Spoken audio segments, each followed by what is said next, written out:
Welcome to Miss Retro Reads, a continuation of The Wind in the Willows. Chapter 3, The Terror of the Wildwood.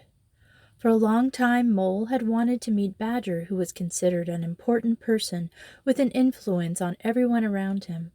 Mole often asked Rat to introduce him to Badger, but Rat always put him off, explaining, "Badger'll turn up some day when it suits him." "But couldn't we invite him to dinner or something?" asked Mole. "He wouldn't come. Badger hates society and dinners and all that sort of thing." "Then couldn't we go to visit him?" "That's not a good idea. Badger's very shy, and even I, who know him very well, have never done that. Besides, he lives in the wild wood." "Well, what's wrong with the wild wood?" "Nothing really," said Rat, wanting to end his conversation. "He's not at home this time of the year anyway. Just do as I say and wait till he comes here." Mole gave up again, and during the summer that followed he was distracted with the fun he was having with Rat. But when fall came, then winter, he began to think about Badger again and wanting to visit him in his hole in the wild wood. For Rat, winter brought a lot of sleeping, going to bed early and getting up late. During his few hours awake, he would write poems or entertain other animals who dropped in to chat around the fire. By now Mole was becoming bored, so one afternoon while Rat was dozing in an armchair, Mole made a decision. "I'll go out by myself and explore the wild wood. Perhaps I'll meet Mr. Badger." It was cold, gray afternoon when Mole started across the countryside. All the trees were bare and leafless, but that did nothing to dampen his spirits as he headed towards the darkness of the wild wood. When he first entered the woods, nothing frightened him, not the twigs crackling under his feet, not the logs that tripped him, not the funguses on tree stumps that took on the shapes of strange creatures. To Mole, this was fun, so he pushed farther on, deeper into the wild wood. Soon darkness began surrounding him. Then little faces began appearing from holes in the ground, only to disappear when he turned for a closer look. He hurried along, telling himself, "Stop imagining things, you silly Mole, or you'll go—" But he stopped, as 100 faces seemed to appear all around him, faces with evil eyes that stared at him with spite. "I'll leave the path and go off into the woods," he decided. "They won't follow me there." Then the whistling began, first behind him, then up ahead of him, and then on either side of him. Mole halted in his tracks. "They're after me, whoever they are. I'm alone and unarmed and far from help, and it's so dark." Then the pattering began. "Is it falling leaves?" he asked himself. "No, it's footsteps. Were they in front of him or behind him?"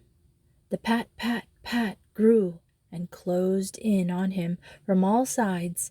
He stood still as a rabbit came running towards him through the trees. "Get out of here, you fool!" muttered the rabbit as he ran past and disappeared under a burrow in the ground. "Get out!" The pattering continued and grew louder all around him. The whole wood seemed to be running hard, chasing or being chased. In a panic, Mole began to run too. He ran aimlessly, hitting up against things, falling over things, darting under things. At last he stopped, breathless, and hid himself in the hollow of an old beech tree. He was just too tired to run any further. He snuggled down in the dry leaves, which had blown into the hollow, and as he lay there, cold and frightened, panting and trembling, he suddenly realized, this is what Rat was trying to protect me from, the terror of the wild wood. Chapter 4, Lost in the Storm. Mole had left Rat dozing in his armchair, warm and comfortable near the fire. Suddenly a log in the fireplace slipped, and the flames crackled, waking Rat with a start. He looked around and called, "Molly, where are you? Molly? Molly?" But there was no answer. The house seemed strangely quiet. Rat went out into the hall and noticed that Mole's cap was missing from its usual peg, and his galoshes were missing from the floor beside the umbrella stand.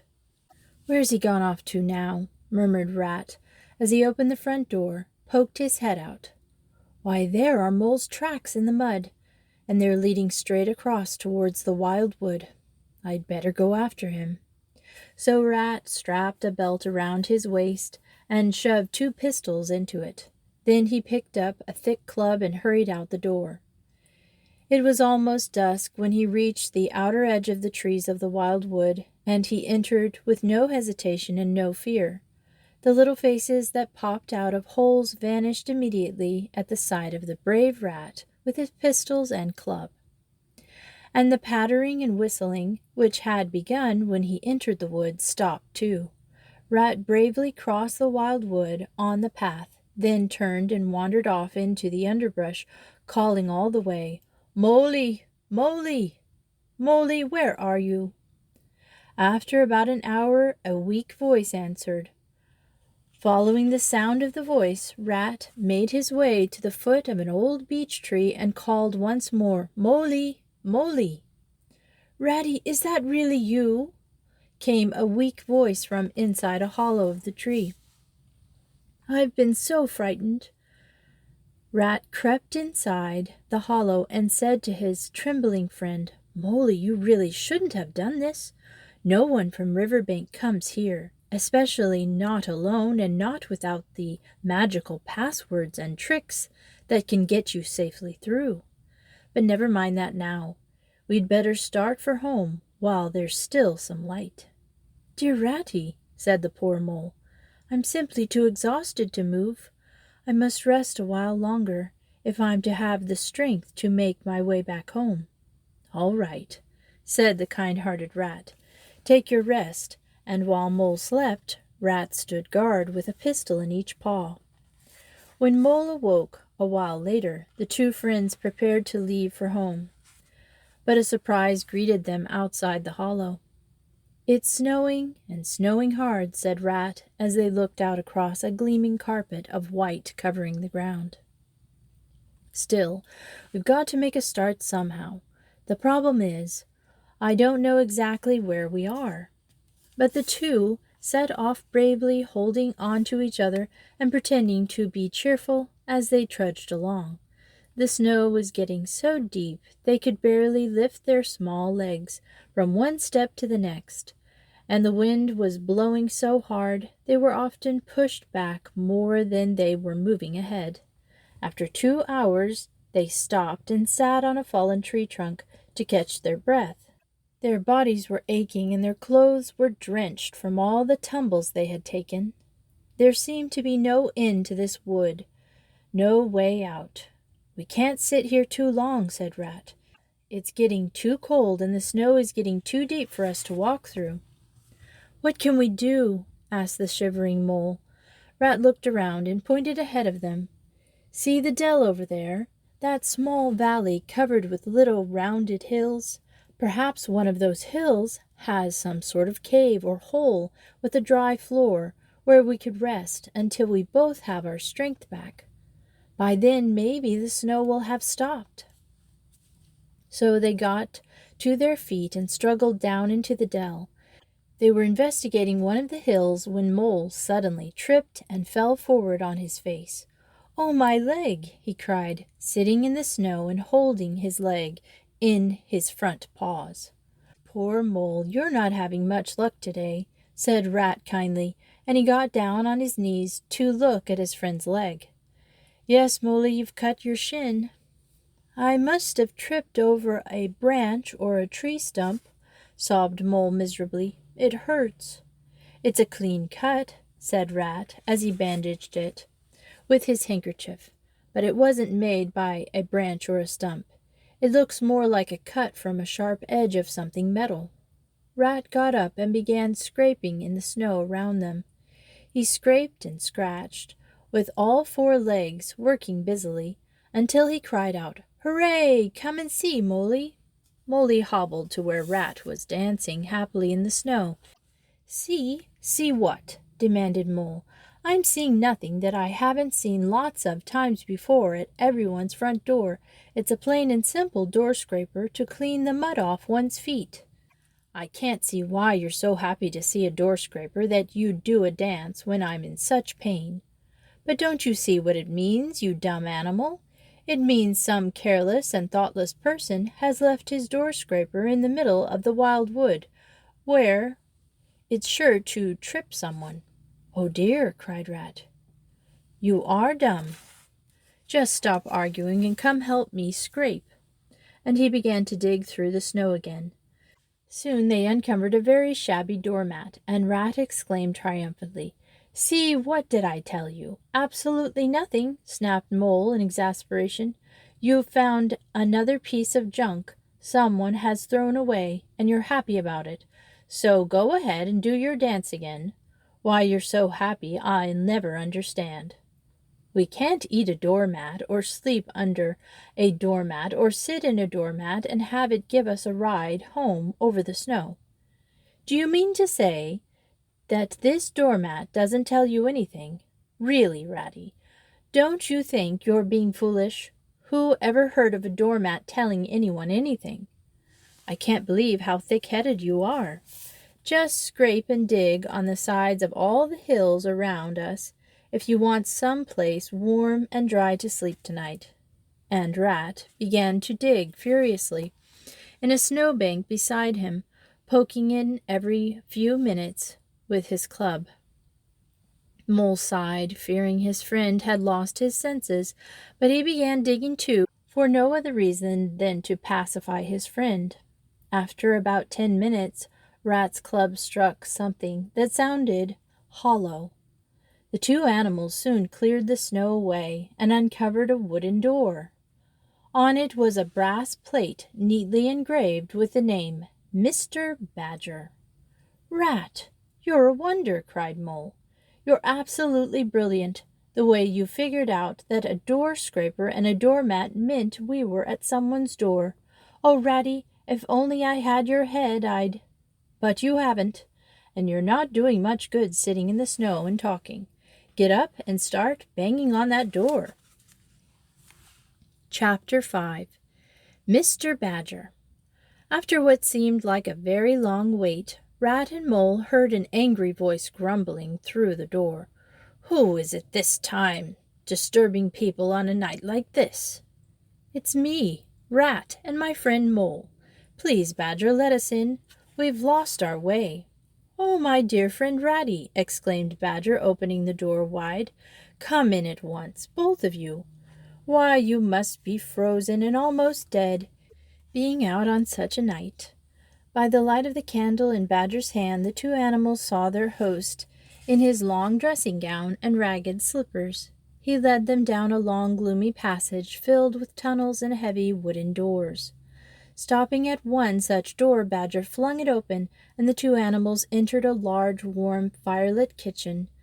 Two long benches with tall backs faced each other in front of the fire, and two other plain benches were at a long wooden table. An armchair at one end of the table was pushed back, and the remains of Badger's interrupted supper were waiting for him. "Sit here by the fire and warm yourselves," said Badger. "Take off your wet clothes, and I'll bring you dry things." Badger left the kitchen and returned a few minutes later with dressing gowns and slippers for his guests. Then he set about fixing a fine meal for them. Badger sat in his armchair, watching the two animals stuffing their hungry mouths, and then listened as they told of their frightful adventure. When their tale was done, he asked for news about their part of the world and about his friend Mr. Toad. "Foolish Toad's gone from bad to worse," Rat replied. "He had another smash-up last week. He's convinced that he's a great driver and no one can teach him anything." "How many has he had?" asked Badger. "Smash-ups or cars?" "Oh, well, it doesn't matter. It's all the same thing with Toad. This is the 7th. "He's been in the hospital 3 times," added Mole, and he's had to pay huge sums of money in fines. That's part of the trouble, explained Rat. Toad's rich, but he's not a millionaire. With his driving record and his fines, sooner or later he'll be killed or ruined. As his friends, shouldn't we do something? You know, of course, I can't do anything now, replied Badger. Rat and Mole understood. No animal who hibernated is ever expected to do anything during the winter, when it was his time to sleep or rest and stay indoors. But when spring comes, continued Badger, we'll take Toad in hand and bring him back to his senses. And now, my dear friends, it's time we were all in bed. Don't hurry to get up in the morning. You can have breakfast any time you want. Badger led his guests to a long room that was half bedroom and half storeroom, with piles of apples, turnips, potatoes, baskets of nuts, jars of honey. But the two little white beds were all that interested Rat and Mole. They jumped in between the sheets, and moments later were sound asleep. It was very late the next morning when the two animals came into the kitchen. A bright fire was burning, and all sorts of breakfast foods were laid out on the table. Rat began cutting slices of bacon while Mole dropped eggs into a pan. A note from Badger was propped up on the table. It read, "The snow is very deep outside, and it doesn't look as if you'll be able to get out today. Please eat whatever you wish, and make yourselves at home. I'll be busy in my study this morning, and do not wish to be disturbed." Rat and Mole understood what Badger meant by being busy in his study. It wasn't polite for a host to plead sleepiness when he had guests, so it was simpler to explain his need to sleep as being busy. While Rat and Mole were eating, the front doorbell rang. When Rat went to answer it, he was surprised to see Otter. "I thought I'd find you here," said Otter, as he followed Rat back into the kitchen. "Everyone at Riverbank was alarmed that you and Mole never came home last night. We all feared that something terrible had happened, but I knew that any time someone was in trouble, they went to Badger. So I came straight here, even passed a rabbit on the way, and after a few well-placed smacks, I got the truth out of him. He knew that Mole here had been lost and scared in the wild wood last night, and he admitted that none of the rabbits even offered to help him. Well, I gave him a few more smacks for that. Say, Mole, how about fixing me some slices of ham while I chat with Ratty? I haven't seen him in ages." Mole was glad to prepare some breakfast for Otter. It was during Otter's second helping that Badger came into the kitchen, yawning and rubbing his eyes. "It must be lunchtime," he said. Otter eagerly agreed, always ready for an extra meal. "I sure am famished after my long trip here." During lunch, Rat and Otter continued their conversation that left Mole and Badger together. Mole took his opportunity to tell his host how comfortable his home was. "It's a good feeling being underground," Mole said. "Nothing can happen to you, and nobody can get to you. Things go on overhead, and they don't bother you. When you want to go up and out, you can, and everything's there waiting for you." "That's exactly the way I feel," said Badger. "The only place there's peace and security is underground. If you want to expand your home, all you need to do is dig and scrape. On the other hand, if you feel your house is too big, you close up a hole or a tunnel, and there you are. And above all, there's no weather to worry about. If the river rises, Rat has to move out. And even though Toad Hall is a fine house, if there's a fire, Toad's got to get out. That's not for me. Underground's the only place to have a home." After lunch, Badger took Mole on a tour of his home. Mole was amazed at its size and all the furnishings everywhere, amazed that one animal had done it all. Badger explained, "No, I didn't do this all myself. Once long ago there was a great city here, but the people suddenly left, and no one knows why, or where they went. In time, the winds and the rains covered the city with sand and soil and seeds. Trees and bushes grew in the sand and the soil, and soon after animals and birds found this place. That's how the wild wood came to be. I've met some of those animals, said Mole, and they're not exactly friendly. Yes, so you told me, but try to remember that it takes all sorts of creatures to make a world. I'll pass the word around tomorrow that Mole is my friend, and no one will bother you any more. When they returned to Badger's kitchen, they found Rat pacing nervously. His overcoat was on, and his pistols were thrust into his belt. "Come along, Mole," he said. "We have to leave while it's still light." "I'll go along too, to lead you," said Otter. "I know every path blindfolded." "That won't be necessary," said Badger, "though I don't care to have everyone know about them. I'll lead you to one of these shortcuts." Badger took down his lantern and led his 3 visitors along a damp, airless tunnel that climbed and dropped through earth and stone for what seemed like miles.